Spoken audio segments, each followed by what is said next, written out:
Have you ever had someone abuse their power over you, thinking they could push you around forever? Well, this is the story of my so-called friend Marcus. He went from being my roommate, to my landlord, to my worst nightmare.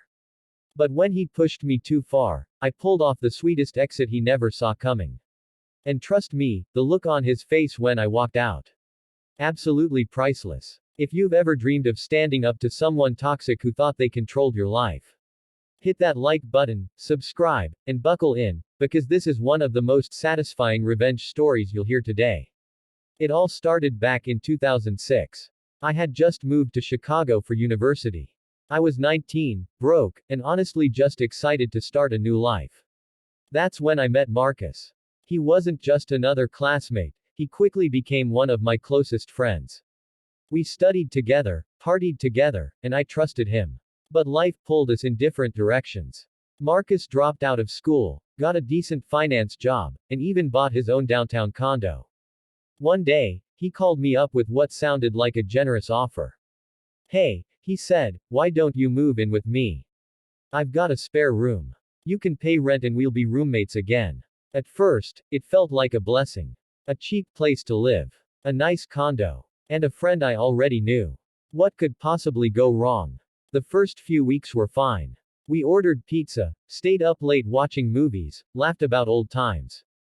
But slowly, Marcus began to change. He became distant, sarcastic, almost bitter. When our friends came over, he turned cruel. He'd toss out insults with this smug grin on his face.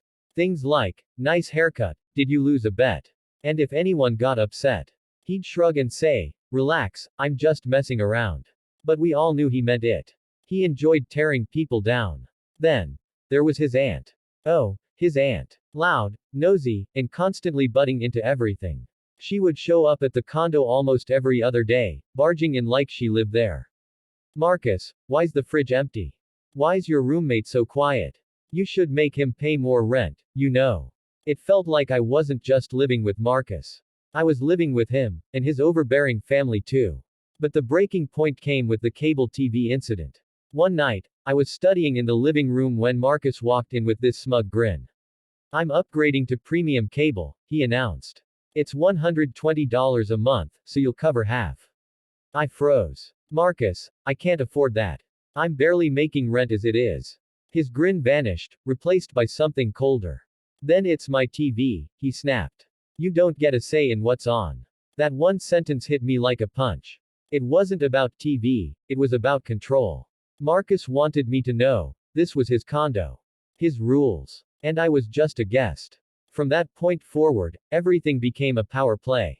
If I left a dish in the sink, my condo, my rules. If I suggested inviting friends over, my condo, my rules. If we argued about anything, big or small.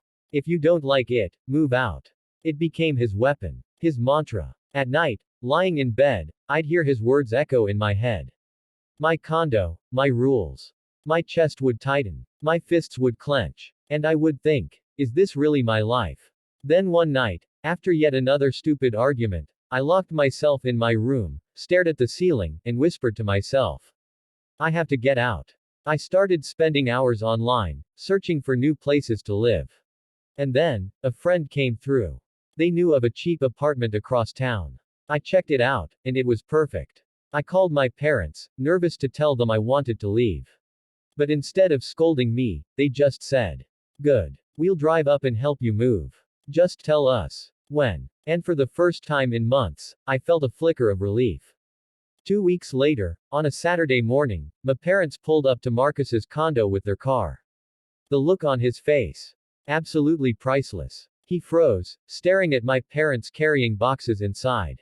Then, instantly, he switched on a fake smile. Oh, Mr. and Mrs. What a surprise. What brings you here? I looked him dead in the eye and said, calm and steady. They're not here to visit, Marcus. They're here to move me out. I found a new apartment. I couldn't live under your rules anymore, so I finally did what you kept telling me to do. The silence that followed was electric. Marcus's smile dropped. His face went pale. He just stood there, frozen, waiting for someone to laugh. But nobody did. My parents and I moved everything out in just 2 trips. My clothes, my books, my desk.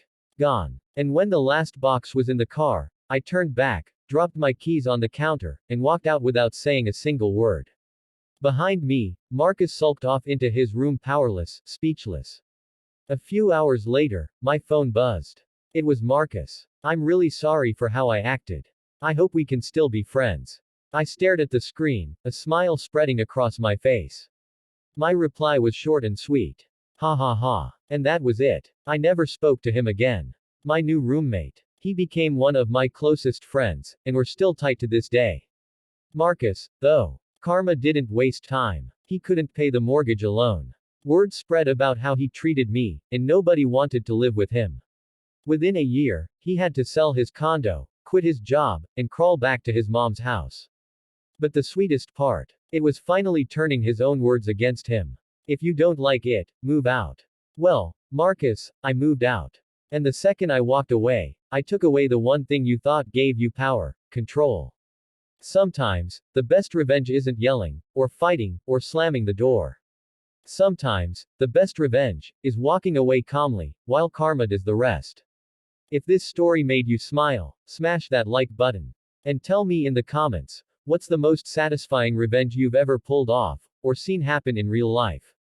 And of course, don't forget to subscribe for more stories just like this, because sometimes, justice is as simple as walking away.